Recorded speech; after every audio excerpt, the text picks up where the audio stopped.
कारून का खजाना एक दंतक था या हकीकत? कारून के खजाने की कहानी सदियों से इतिहासकारों, पुरातत्वविदों और खजाना खोजने वालों को आकर्षित करती रही है। कारून, जिसे बाइबिल में कोरह और इस्लामी परंपरा में अल-कारून के नाम से जाना जाता है, एक अत्यंत धनवान व्यक्ति था। कहा जाता है कि उसके खजाने इतने विशाल थे कि उसकी तिजोरियों की चाबियां उठाना भी बलशाली पुरुषों के लिए कठिन था। लेकिन क्या यह कहानी ऐतिहासिक सच्चाई पर आधारित है या यह केवल पीढ़ी दर पीढ़ी चली आ रही एक दंतकथा है? कारून की उत्पत्ति। कारून का उल्लेख कई धार्मिक और ऐतिहासिक ग्रंथों में किया गया है, जिनमें कुरान, बाइबिल और यहूदी धर्म ग्रंथ शामिल हैं। इस्लामी परंपरा के अनुसार वह हजरत मूसा नबी के समय इस्राएली समुदाय का सदस्य था। कुरान में उसे अत्यंत धनवान, मगर अहंकारी और कृतघ्न बताया गया है। बाइबिल के अनुसार कोरह ने मूसा के खिलाफ विद्रोह किया और उसका अंत दुखद हुआ।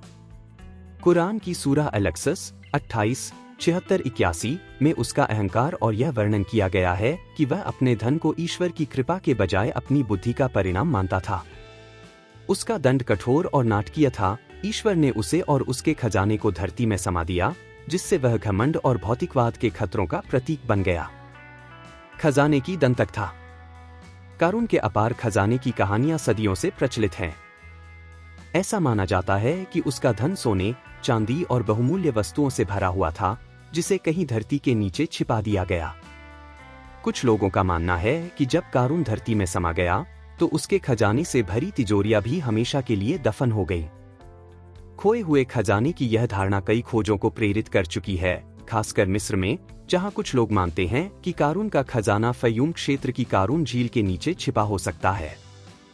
इस झील का नाम ही इस अफवाह को जन्म देता है कि इसका संबंध कारून की कथा से है। हालांकि इस दावे का कोई ठोस प्रमाण नहीं मिला है। पुरातात्विक प्रमाण और सिद्धांत। कारून के खजाने से जुड़ी कहानियों के बावजूद अब तक कोई ठोस पुरातात्विक प्रमाण नहीं मिला है। विद्वानों का मानना है कि यह कहानी किसी नैतिक शिक्षा देने वाली कथा से अधिक कुछ नहीं हो सकती। हालांकि कुछ शोधकर्ताओं का तर्क है कि कारून वास्तव में एक ऐतिहासिक व्यक्ति हो सकता है। एक लोकप्रिय सिद्धांत के अनुसार वह प्राचीन मिस्र में एक उच्च पदस्थ अधिकारी था, जो इस्राएलियों की गुलामी के समय का हो सकता है। यदि कारून वास्तव में अस्तित्व में था, तो उसकी संपत्ति शायद व्यापार, कर वसूली या वित्तीय लेन देन के माध्यम से अर्जित हुई होगी। खजाना खोजने वाले और आधुनिक खोजें। कारून के खजाने को खोजने के कई प्रयास किए गए हैं, विशेष रूप से मिस्र की कारून झील के आसपास। कुछ खजाना खोजी यह मानते हैं कि इसकी स्थिति से जुड़े संकेत प्राचीन ग्रंथों या पीढ़ी दर पीढ़ी चली आ रही मौखिक परंपराओं में छिपे हो सकते हैं। हालांकि अब तक कोई महत्वपूर्ण खोज नहीं हुई है। इसके अलावा झील की प्राकृतिक परिस्थितियां भी खोज में बाधा डालती हैं, क्योंकि इसका पानी और बदलता परिदृश्य अन्वेषण को कठिन बना देता है। वैज्ञानिकों का मानना है कि यदि कोई खजाना वास्तव में झील के नीचे होता, तो हजारों वर्षों में या तो वह मिट चुका होता या गाद में गहराई तक दब चुका होता। एक नैतिक शिक्षा या खोया हुआ खजाना। जहां कई लोग अकूत संपत्ति पाने की संभावना से मोहित होते हैं, वहीं कारून के खजाने की कहानी धार्मिक और सांस्कृतिक संदर्भों में एक गहरा संदेश देती है। विभिन्न परंपराओं में इसे अहंकार, लालच और धन संचय की चेतावनी के रूप में प्रस्तुत किया गया है। कुरान, बाइबिल और यहूदी धर्म ग्रंथों में यह कहानी दैवीय न्याय का उदाहरण है कि बिना विनम्रता और धार्मिकता के अत्यधिक धन विनाश का कारण बन सकता है। यह कथा आज भी प्रासंगिक है, क्योंकि यह शक्ति, अहंकार और भौतिक संपत्ति की क्षणभंगुरता जैसी सार्वभौमिक अवधारणाओं को दर्शाती है। निष्कर्ष: दंतकथा या वास्तविकता?